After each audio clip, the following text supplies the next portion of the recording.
नमस्कार दोस्तों, आप देख रहे हो देवश्री इंस्टीट्यूट इंदौर से यूट्यूब प्लेटफॉर्म पर। हम पढ़ रहे हैं हिंदी साहित्य एमपी टेट वर्ग 2, साथ ही एमपी टेट वर्ग 1 के लिए। इसके अलावा अगर आपका हिंदी विषय यूजीसी नेट में हो या फिर सीटेट में भी हिंदी की आवश्यकता होती है, अगर हिंदी विषय के आप विद्यार्थी हो तो आपके लिए बहुत ही उपयोगी कक्षा होने वाली हैं। आज हम पढ़ने वाले हैं भक्ति काल के बारे में। अभी तक हमने आदिकाल के बारे में हम संपूर्ण अध्ययन कर चुके हैं, जो कि पिछली कक्षाओं में यूट्यूब चैनल पर उपस्थित है सभी कक्षाएं। अभी हम पढ़ने वाले हैं भक्ति काल के बारे में। भक्ति काल दो भागों में विभाजित है। पहला निर्गुण भक्ति, साथ ही अगला जो है वो सगुण भक्ति। निर्गुण भक्ति प्रेम मार्गी तथा ज्ञान मार्गी दो भागों में विभाजित है। इसी प्रकार जो सगुण भक्ति धारा है वह भी दो भागों में विभाजित है। एक कृष्ण काव्य, साथ ही राम भक्ति और कृष्ण भक्ति दो भागों में विभाजित है। तो हम स्टार्ट करते हैं। सबसे पहले भक्ति काल। भक्ति काल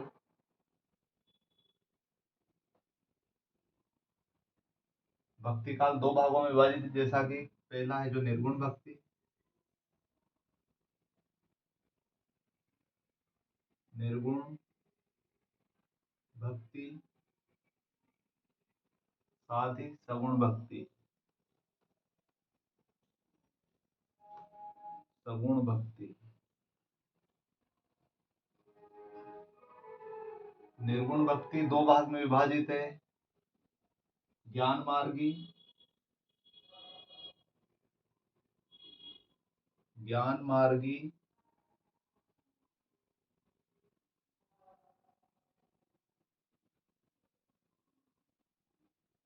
साथ ही दूसरा भाग है इसका प्रेम मार्गी। प्रेम मार्गी यह भी दो भाग में विभाजित है। कृष्ण भक्ति, साथ ही राम भक्ति। कृष्ण भक्ति और राम भक्ति।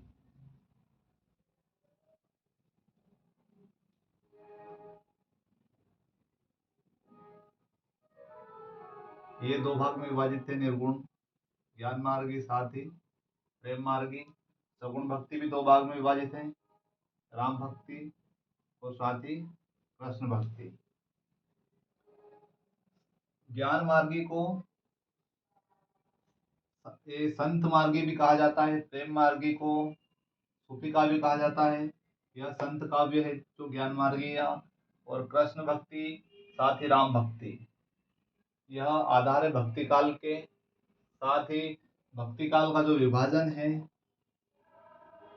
भक्ति काल का विभाजन, भक्ति काल का विभाजन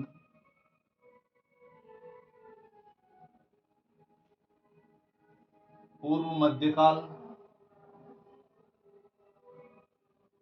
पूर्व मध्यकाल,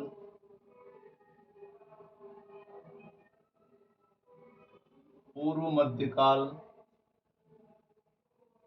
भक्ति काल को कहा जाता है, क्योंकि मध्यकाल तो था ही सही है। भक्ति काल आदिकाल के बाद में आया था, जो रीतिकाल और आधुनिक काल के पहले है। इसको पूर्व मध्यकाल और साथ ही उत्तर मध्यकाल के नाम से भी जाना जाता है। दो भागों में भक्ति काल।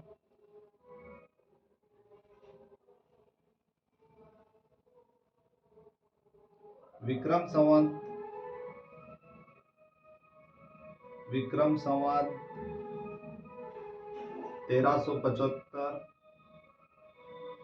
1375 से 1700 विक्रम संवत के काल को भक्ति काल के नाम से जाना जाता है।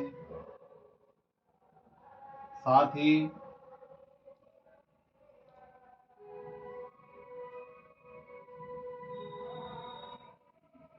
साहित्य की सर्वश्रेष्ठ, जो भक्ति साहित्य था इसकी सर्वश्रेष्ठ रचना, सर्वश्रेष्ठ रचना, जो रचना है इस साहित्य की सर्वश्रेष्ठ धार्मिक पुनर्जागरण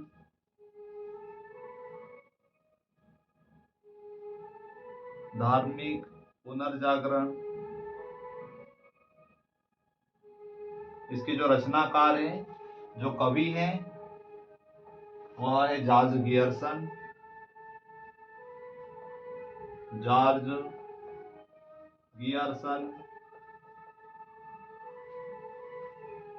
भक्ति काल दो भाग में विभाजित है, निर्गुण भक्ति, सगुण भक्ति। निर्गुण भक्ति दो भागों में विभाजित है, ज्ञान मार्गी और प्रेम मार्गी। सगुण भक्ति, कृष्ण भक्ति और राम भक्ति दो भाग में विभाजित है। साथ ही भक्ति काल का विभाजन पूर्व मध्य काल के नाम से भी जाना जाता है। साथ इसको जो पिछला जो भाग है भक्ति काल का, वो उत्तर मध्य काल के नाम से जाना जाता है। साथ ही विक्रम संवत 1375 से 1700 विक्रम संवत तक का काल भक्ति काल के नाम से जाना जाता है। साहित्य की सर्वश्रेष्ठ, ये जो भक्ति काल था, इस साहित्य की सर्वश्रेष्ठ रचना धार्मिक पुनर्जागरण, जिसके रचनाकार जॉर्ज गियर्सन हैं। यहाँ तक आप समझ चुके होंगे। किसी प्रकार की कोई समस्या हो तो अवश्य बताइए कमेंट बॉक्स में।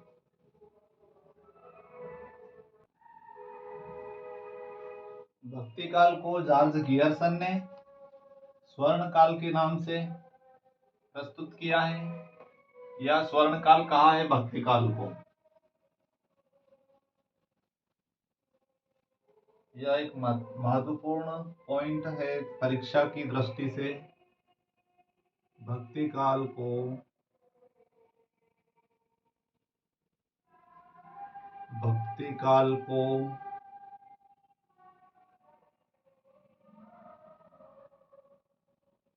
स्वर्ण काल के नाम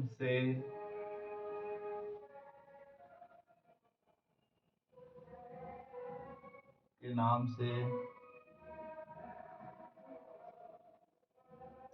प्रस्तुत करने वाले जॉर्ज गियर्सन हैं। George Gierson.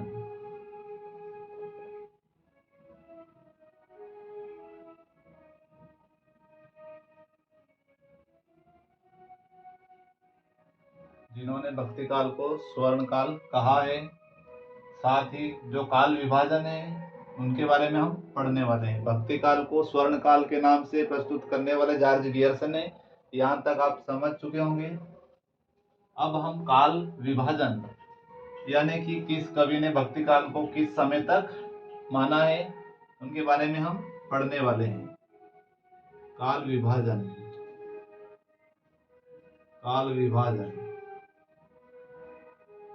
जो भक्ति काल का काल विभाजन था, मिश्र बंधुओं के अनुसार, मिश्र बंधुओं ने भक्ति काल को विक्रम संवत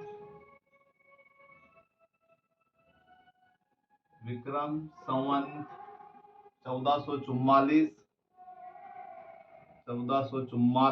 से 1560 विक्रम संवत तक माना है। इनके अलावा अगले जो विद्वान हैं, आचार्य रामचंद्र शुक्ल, आचार्य रामचंद्र शुक्ल, इन्होंने भक्ति काल को विक्रम संवत 1375 से विक्रम संवत 1375 से 1700 विक्रम संवत तक माना है। इनके अलावा अगले जो विद्वान थे, डॉक्टर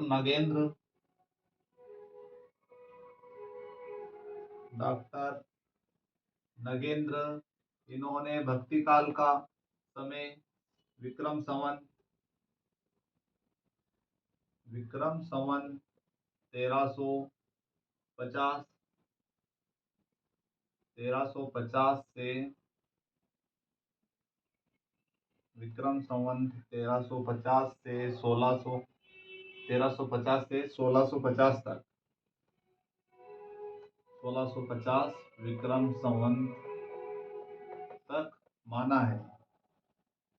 डॉक्टर नगेंद्र के बाद अगले विद्वान गणपति चंद्र गुप्त,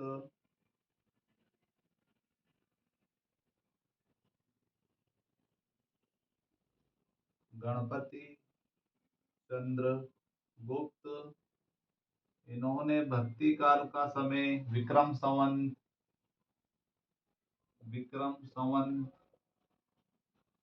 1350 से,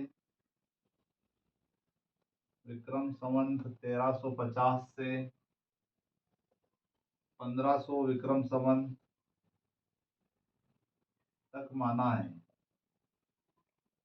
जो गणपति चंद्र गुप्त है, इन्होंने 1350 से केवल 1500 विक्रम संवत तक के काल को भक्ति काल के रूप में प्रस्तुत किया है। साथ ही अगले जो विद्वान है doctor Ramkumar Verma, doctor Ramkumar Verma, doctor Ramkumar Verma ने जो भक्ति काल के जो समय सीमा है, डॉक्टर रामकुमार वर्मा भक्ति काल की जो समय सीमा है वो विक्रम संवत 1350 से 1700 विक्रम संवत तक माना है। सभी विद्वानों ने अपने मत अनुसार अलग अलग इस काल को अलग अलग वर्ष के अनुसार माना है, जो कि यह प्रस्तुत है। काल विभाजन मिश्र बंधुओं ने माना विक्रम संवत 1444 से 1560 विक्रम संवत तक। इसके अलावा आचार्य रामचंद्र शुक्ल ने 1375 से 1700 विक्रम संवत, डॉक्टर नगेंद्र ने विक्रम संवत 1350 से 1650 विक्रम संवत, गणपति चंद्र गुप्त ने विक्रम संवत 1350 से 1500 विक्रम संवत। इसके अलावा डॉक्टर नगेंद्र, डॉक्टर रामकुमार वर्मा विक्रम संवत 1350 से 1700 विक्रम संवत तक भक्ति काल को माना है, जो कि जो सर्वमान्य काल है वो आचार्य रामचंद्र शुक्ल का विक्रम संवत 1350 से 1700 विक्रम संवत तक का जो काल है वह भक्ति काल के रूप में माना जाता है, जो कि सर्वमान्य है। अब हम इसके बाद में निर्गुण भक्ति शाखा के बारे में पढ़ने वाले हैं। निर्गुण भक्ति शाखा, अगर इसमें कोई किसी प्रकार की समस्या हो इस टॉपिक में तो आप कमेंट बॉक्स में अवश्य पूछ सकते हैं। निर्गुण स्वरूप या निर्गुण भक्ति, अब पढ़ने वाले हैं हम निर्गुण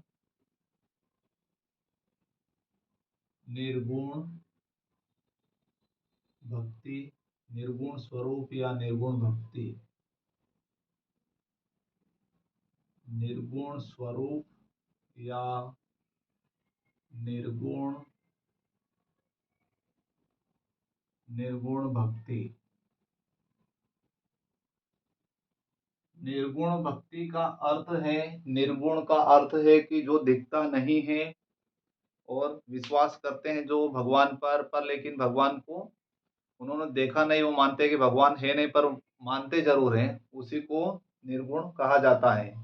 और सगुण के अंतर्गत जैसे भगवान के कृष्ण, भगवान राम ऐसे मानने वाले जो लोग हैं वह सगुण भक्ति के अंतर्गत आते हैं, और जो निर्गुण है, जो निराकार है, ईश्वर को जो निराकार मानते हैं वह निर्गुण भक्ति के अंतर्गत आते हैं। इसी को निर्गुण भक्ति कहा गया है। निर्गुण भक्ति के बारे में आगे पढ़ेंगे हम। ब्रह्मा के दो स्वरूप, ब्रह्मा के दो स्वरूप,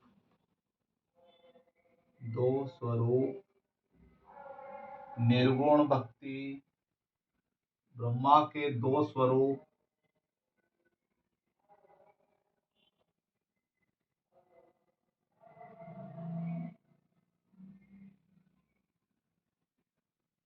माने जाते हैं। ब्रह्मा के दो स्वरूप माने जाते हैं। पहला निर्गुण, साथ ही जो दूसरा है वह सगुण। सगुण निर्गुण यानी कि निराकार, जिस ईश्वर का कोई आकार नहीं वह निर्गुण के अंतर्गत आएगा, और जिस ईश्वर का आकार रहता है वह सगुण भक्ति के अंतर्गत आएगा। तो अब निर्गुण भक्ति, निर्गुण स्वरूप या निर्गुण भक्ति, या निर्गुण भक्ति, निर्गुण स्वरूप या निर्गुण भक्ति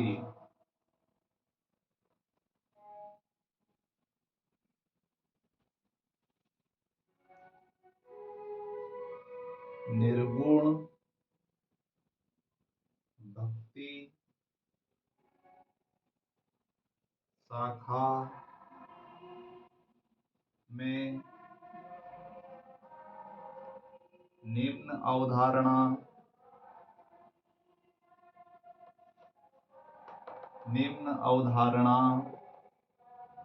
प्रचलित है।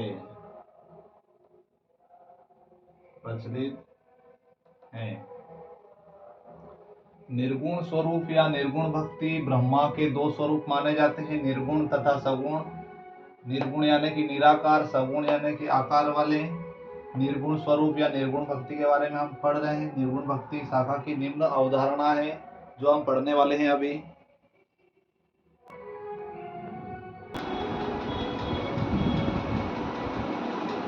पहला पॉइंट है इसके अंतर्गत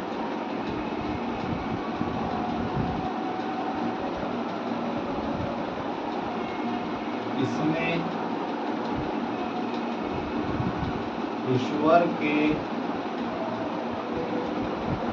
निराकार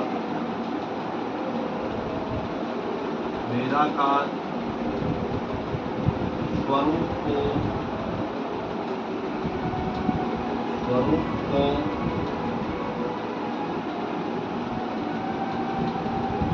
अपनाया गया।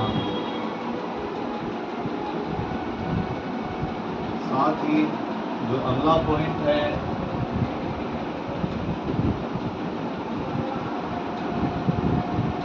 घट घट व्यापी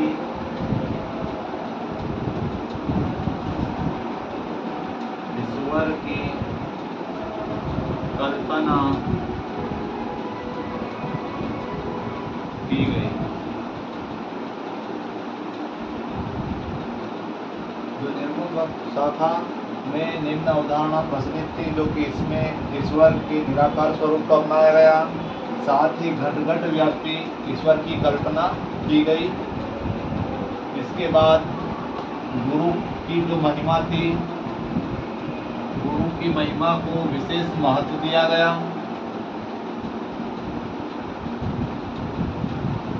निर्गुण भक्ति के अंतर्गत अगला पॉइंट जो है गुरु की महिमा को विशेष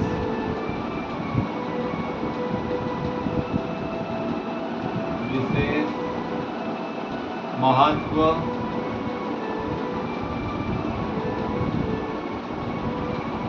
दिया गया।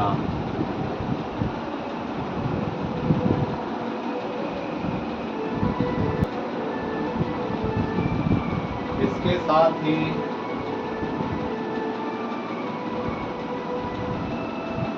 ज्ञान की व प्रेम की प्रधानता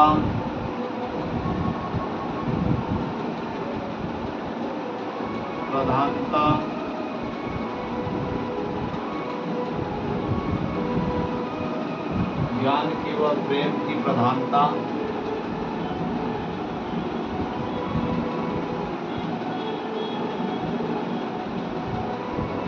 देखने को मिलती हैं, देखने को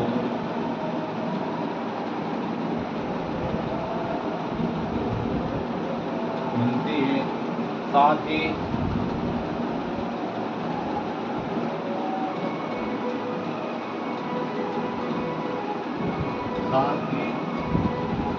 मनुष्य व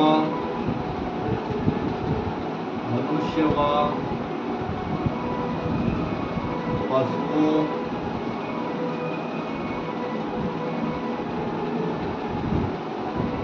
आदि में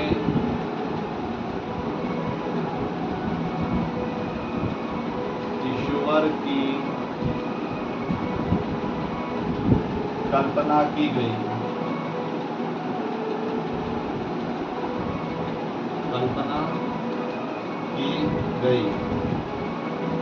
इसके अलावा अगला जो पॉइंट है,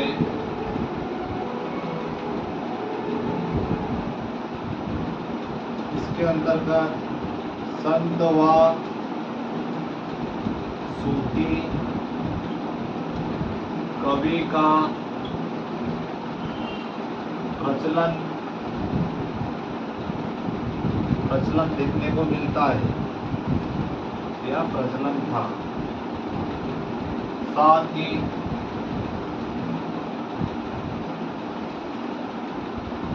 रहस्यवाद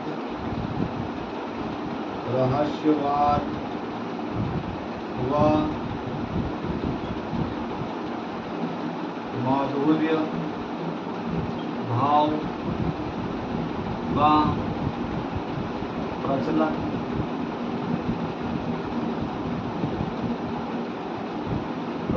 था या प्रचलन देखने को मिलता है। इसके अलावा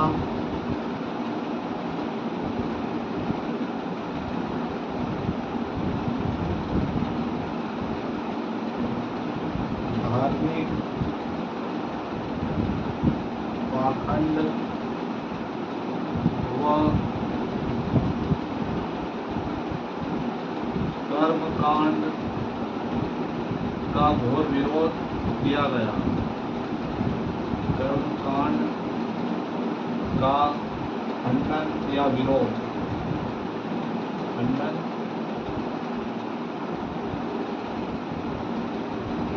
किया गया।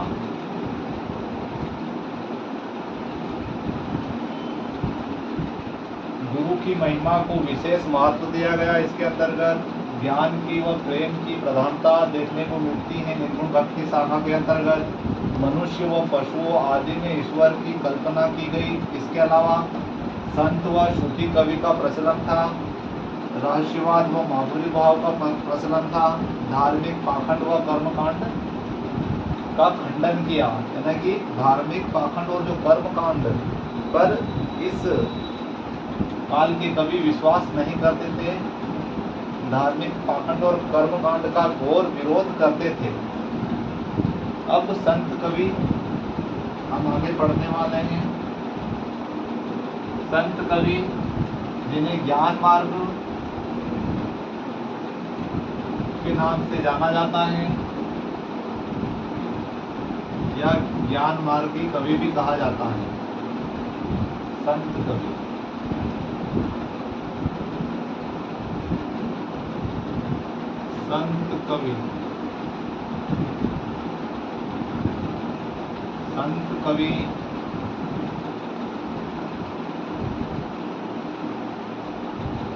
इन्हें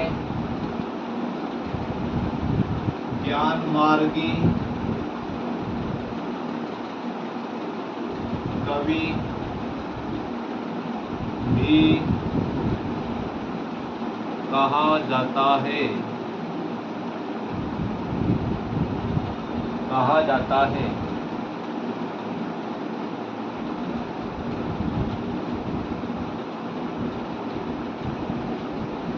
क्योंकि इनका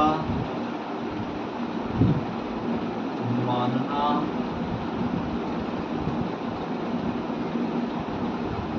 है कि ईश्वर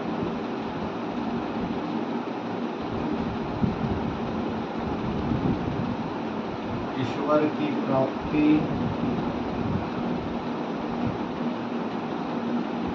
ईश्वर की प्राप्ति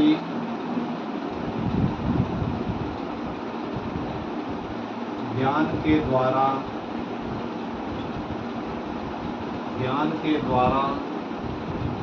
की जा सकती है, ऐसा संत कवि का मानना है।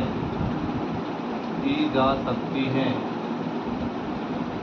संत का अर्थ है संत का अर्थ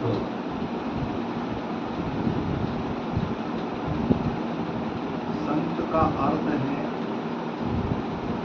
सामान्य या सज्जन, सामान्य या सज्जन व्यक्ति। सामान्य अर्थ संत का सज्जन, सज्जन व्यक्ति को ही संत कहा जाता है। इसके अलावा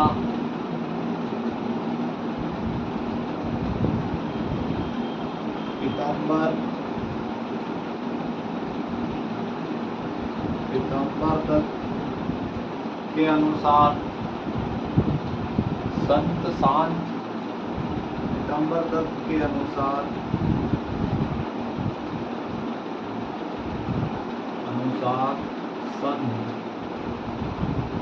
संत को शांत कहा है। पीताम्बर दत्त ने संत को शांत कहा है।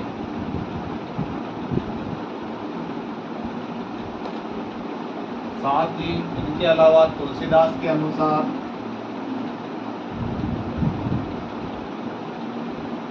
तुलसीदास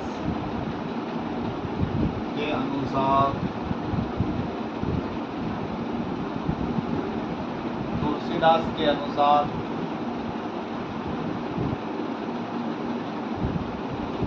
संत भक्त को हरिभक्त के नाम से प्रस्तुत किया है। संत भक्त हरिभक्त के नाम से प्रस्तुत किया है। संत को भक्त और हरिभक्त दो नाम से उन्होंने कहा है। इनके अलावा संत समागम हरिभजन, इसका सामान्य अर्थ है संत समागम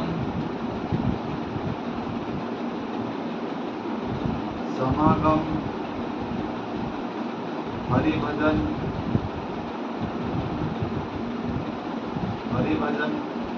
करने वाले होते हैं। संत कवि के बारे में हम इतना पढ़ चुके हैं। इन्हें ज्ञान मार्गी कवि भी कहा जाता है, क्योंकि इनका मानना है कि ईश्वर की प्राप्ति ज्ञान के द्वारा की जा सकती है। इसके अलावा संत का अर्थ है सामान्य अर्थ सज्जन। पीताम्बर दत्त ने कहा है संत शांत रहते हैं। साथ ही तुलसीदास के अनुसार संत भक्त या हरिभक्त रहते हैं। संत समागम हरिभजन करने वाले रहते हैं। तुलसी दुर्लभ। और संत के बारे में आप यहाँ तक समझ चुके होंगे। किसी प्रकार की कोई समस्या हो तो अवश्य बताइए। संत समागम हरिभजन तुलसी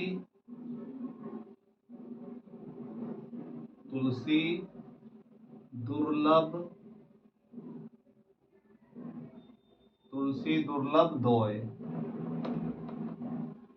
ये तुलसीदास ही कहने वाले हैं। इसके अलावा